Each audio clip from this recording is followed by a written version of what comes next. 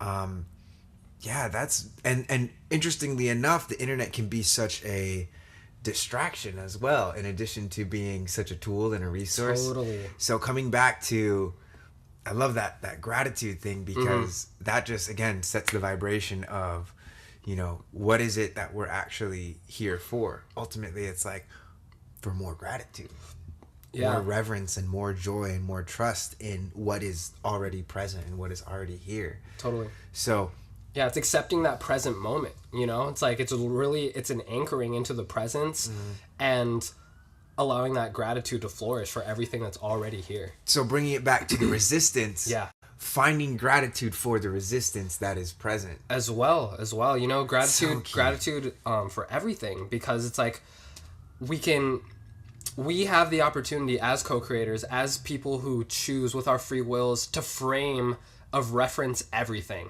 So it's like, are we going to take our challenges as something to be loathed, as something to be hated, or are we going to take it in stride and say, yo, this is my opportunity to rise into my next level. This is my opportunity to take this and just literally spiral upwards. You know, it's like, this is the process that I'm dealing with right now, and it is literally the gateway into the new me.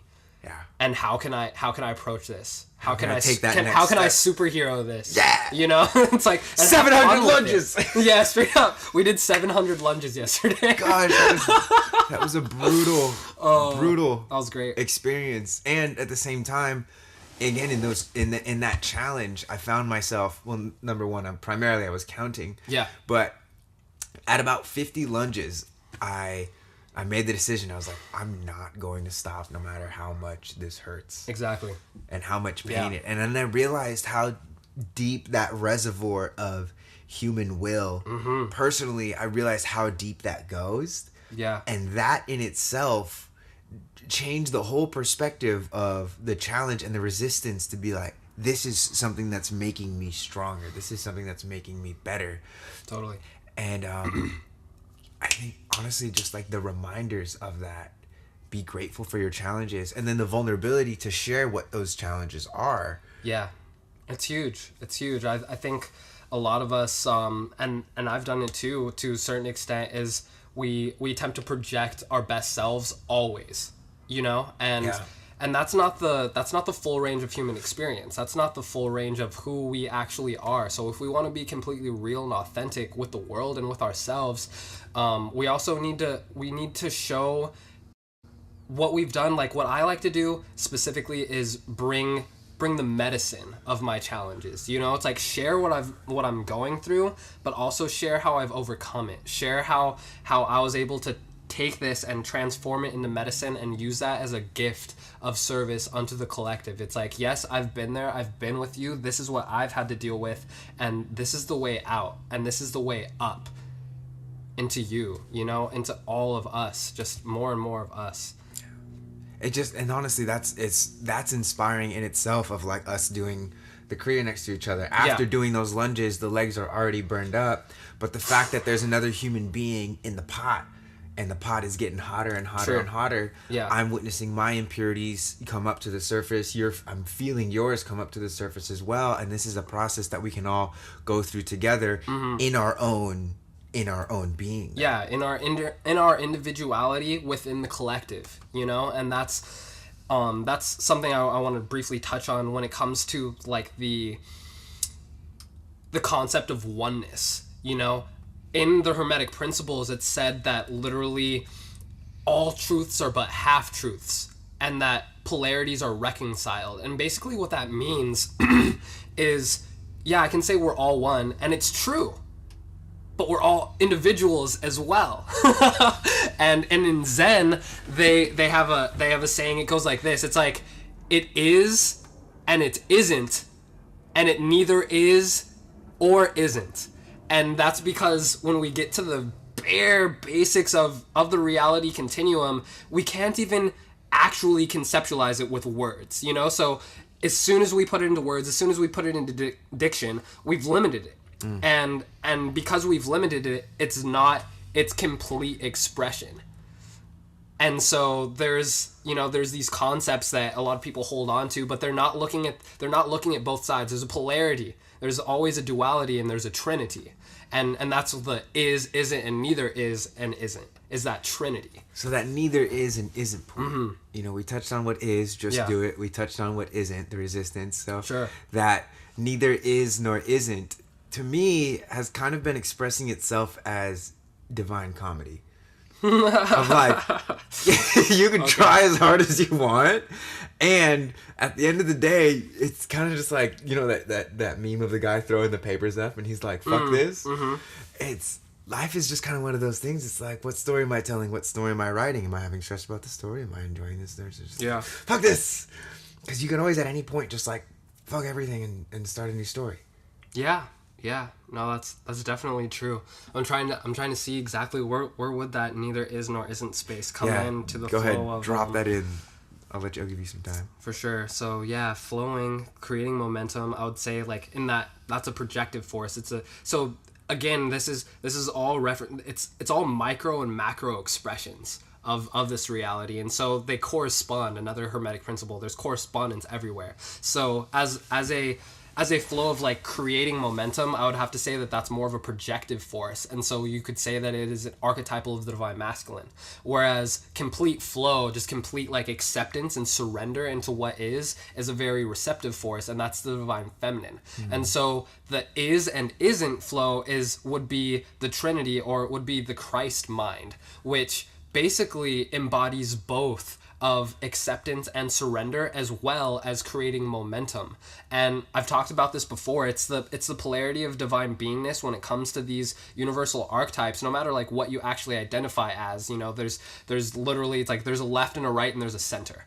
And so with the sun and with the divine masculine and feminine, the divine masculine as an imbalanced force, it projects itself and it runs out of steam. It literally just like goes and goes and goes and goes and goes, and like it just wants to achieve, it wants to climb that mountain, the next mountain, next mountain, next mountain, and it just goes forever. And eventually like it patterns out because there's no container for it. Whereas the divine feminine is the container. It's a contractive, it's a magnetic force. And so the thing with the imbalanced divine feminine is because it's so magnetic, it doesn't have the willingness or the ambition to project itself, to actually just go and conquer, because it's so at home, it's so fulfilled just being here in this container that it doesn't want to expand. So when we bring the divine masculine and feminine together, we create this balanced expansion that doesn't pitter-patter itself out if it was just the divine masculine, and it doesn't just stay exactly where it was like the divine feminine, and it creates this flow. And we all have the divine feminine and masculine within us all, and it creates this balanced expansion of evolution and involution as we continue on our journeys. Yeah, I love that. That was a great answer. Thank you. it went from like, you know, it is and it isn't, to it also is and isn't, to masculine and feminine, which is ultimately that's the polarity concept of it. And then so the is and the isn't of masculine and feminine coming together is ultimately knowledge of the self. Oh, always. It's all just knowledge of the self. To know when it's like that projection and that momentous movement, it needs to come forward. Yeah. And then when you meet those resistances, then you can become that magnetic force of like, okay, just like collect everything back up into here, bring all the awareness into, and completely envelop and understand that this resistance, whatever it is it's got the fuel. True. You have to spend some time there. It's got the fuel for the next projection. Oh, totally. Into Yeah, and great that's mystery. Yeah, and that's a beautiful concept that you just touched down on. And that reminds me of another hermetic principle. So much can be like literally just like brought into the hermetic principles. That's why they're the hermetic principles, bro. Exactly, because they just like structure reality. And specifically, what you just touched upon is connected to polarity and polarity reconciling itself. And so, as an example, the one that the hermetics normally use is, say, like, we have temperature. There's hot and there's cold. But where does hot begin and where does cold begin? It's both of these polarities are on this single plane of beingness that is temperature, right? And so, and that basically shows us the potential of taking any type of energy that we have and transmuting it to its opposite polarity, or transmute, it's like so if we have all this fuel, if we have all this like stagnancy, that's just energy. It's just potential energy. So we take that and we reframe it, we refocus it, we transmute it, transform it into momentum. Or we're just like feeling incredibly sad. It's like that's just pure raw energy. We take that, and if we can transform it to happiness, you're going to be ecstatic. And like I've literally had experiences where this has happened, where I was literally in, like, the most profound example that I can give was I was in a threatened state. Somebody had pulled a gun on me. And I was like, yeah, literally pulled a gun on me. And then immediately my solar plexus just flared up and I got really mad, and I started having flashes within my imagination of me ripping this gun from this guy's hand and then just boom, busting a cap in his head, right? And then I immediately, I'm not gonna act on these thoughts. And because I was in an observer consciousness, I actually laughed that I was thinking of like straight like killing this guy. I was like, okay, that's not what's gonna happen. Did he laugh? Projective mind. No, they didn't know that I was thinking this. Oh, okay. They were just pointing this gun at me. But what I did to transmute this situation is I literally just changed my breath, because the emotions follow breath really intensely. So I saw that I had created a short and shallow breath because I was starting to get really activated. My fight or flight, my adrenaline was starting to go, and I was and then so I slowed it down. I took the slowest, deepest breath that I could. And I did that a few times, still within the situation. But literally on my third breath or so, I had taken that energy and it had transformed itself into happiness, into mirth. Incredibly so. I wasn't trying to do this. It just literally spontaneously happened. I long deep breath, and then I started getting so happy because literally all of my anger transformed itself into happiness and into like this joy frequency, into laughter, that I just started busting up laughing right there in front of the guy that was holding this at gunpoint. Again, it comes back to divine comedy. Like, if you can laugh, it sounds weird, and I feel like a lot of people kind of misunderstand that, but if you can laugh at yourself in the happy times, and especially in the sad times, because a lot of us are trying to get out of the sad times and into happiness, because we're in this whole do things, but ultimately so much of the doing happens because of that sadness. And when you're able to bring the element of not detachment, but the fact that it's like, for instance, I think about sometimes when I was a kid and I had accidentally used the word fuck. And I was like, oh my God, my world is destroyed. Or I accidentally like broke something in the house or did something bad, how just incredibly distraught I was. Looking back at that now, it's like, you just cursed, or you just did a little, you broke a little vase or something. Yeah. And something that's been really interesting for me to be doing is kind of going back to those moments where I was not as present to the whole divine rapture and divine web of love, and like, someday this sadness is going to become happiness. Totally. Bring some laughter medicine in there, bring some tenderness, and then also bring some fire. So you bring you bring that center, then you bring the left, you bring the masculine of like, yo, this is going to be good for you, and then you bring the nurturing. What do you need in order to refuel yourself, to move it forward? And then we just laugh together, and I've laughed with myself, especially in this past month. Has been such a big medicine. Is like, I'll be in meditation, in tears, processing some really, really deep emotion. Yeah. I'll move it into laughter, and just ecstatic laughter. And then after that, usually a song will come out, or usually some, I'll be inspired to do something with it, because that's really powerful. Yeah. So just that process alone has been really, really incredible to witness myself kind of alchemizing that, because ultimately, we can do all these teachings, read all these things, and implement all these practices. But like we were saying, what works for us is ultimately for us to discover, and for us to self-validate, and then through that self-validation of like, wow, this is actually helping me move through, you feel like you're in an authentic place to share this. And then people can feel that of, wow, this is actually working for that person, I'm going to try it for myself. And then they realize like, oh my god, I gotta figure some of this shit out on my own. Let me just message them and see what are they doing, what do they think about it. But ultimately, people aren't coming to us for answers. They're coming for that validation that they can give to themselves, or that they're wanting to give to themselves, and they're wanting to feel reflected into it. And so often I feel like a lot of the times, at least when I get questions, I kind of just turn it back on the person. I ask them what they think. And most of the time, like 9 times out of 10, they've got a great perspective on it. True. And they're just looking for someone to be like, and then you tell them, you see what I did? How I clapped for myself, and then I laughed, and then, okay, here's the next movement. You can do that for yourself. Here's how. And here's some of the ways that I do. So, yeah. How are we looking on time? This is like we got, let's see. Yeah, we're about to do a kundalini Reiki circle for the first time, our first collaboration one-on-one, and we gotta take off in a second here. Let's wrap it up. So final thoughts. We have like another 10 minutes maybe. Final thoughts.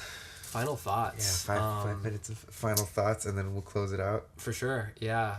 I'm just blissed out. Yeah, there you go. I'm blissed out too. I'm just straight hit me with one of those prayers, bro. Okay. That'd be a great way to close this out. Always. So everybody that's joining us, I would like you to put your palms together at the heart center and close your eyes down and focus at your third eye point between the eyebrows. Take a deep inhale with me. Exhale on a sigh. Let's inhale all our joy, all our happiness, all our creativity, our self-worth. Inhale. Hold the breath. Just permeate yourself with this love. Exhale on a sigh.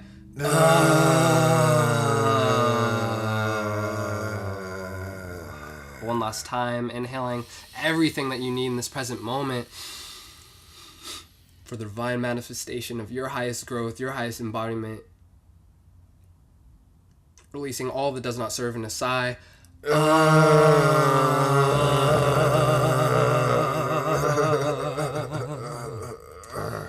Beloved Mother, Father God, who is within all life, the Tao, the universal Christ mind, we thank you, we are love. We ask for you to bless us in this present moment with the activities, with the wisdom, with the strength, with the ingenuity, the creativity, the mastery that we need to fulfill our divine life purpose, to cleanse all our bodies and nadis, and to remain perpetually in our serene state of presence, to recognize the Satnam, the truth of our identity, beyond all reflections, beyond all illusions. We ask for multiversal blessings to bliss all of the people on this planet, to bliss the earth, to bliss all systems of governments, finance, economy, everything, every single system on this planet, every system within our bodies and our cells. Let it all be and come into alignment with the best and highest possible reality among all alternate realities. Hare Krishna, Krishna Krishna, Hare Hare, Hare Rama, Rama Rama, Hare Hare. Teafaum Bikanzi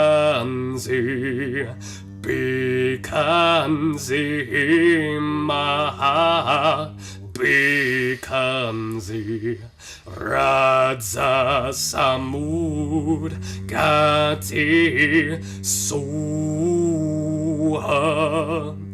Om Tare Tu Tare Ture Mama Ayajana Punye Pushtum Kuru Soha Tien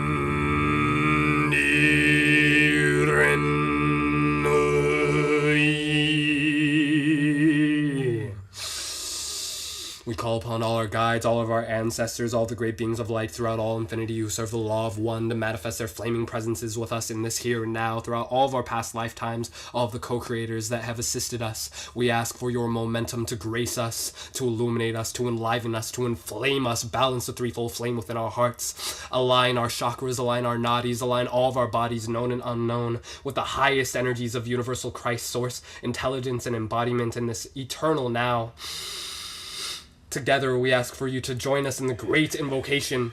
From the point of light within the mind of God, let light stream forth in the minds of men. Let light descend on earth. From the point of love within the heart of God, let love stream forth in the hearts of men. May Christ return to earth. From the center where the will of God is known, the purpose guide the little wills of men, the purpose which the masters know and serve. From the center which we call the race of men, let the plan of love and light work out, and may it seal the door where evil dwells. Let light and love and power restore the plan on earth. Blaze forth the light. And so it is, so mote it be, by the power of three.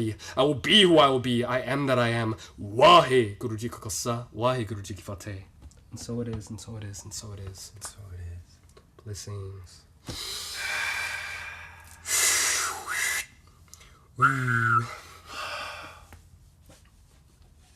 Wahe Guruji. Love you, brother. If you're not already following this guy, the homie Smo, do it. The homie Smo on IG. Do it. That's TAGHOMIESMO. Homie Smo. Let him know. All right, everyone. Thank you so much for joining us. Done! Boom! Podcast.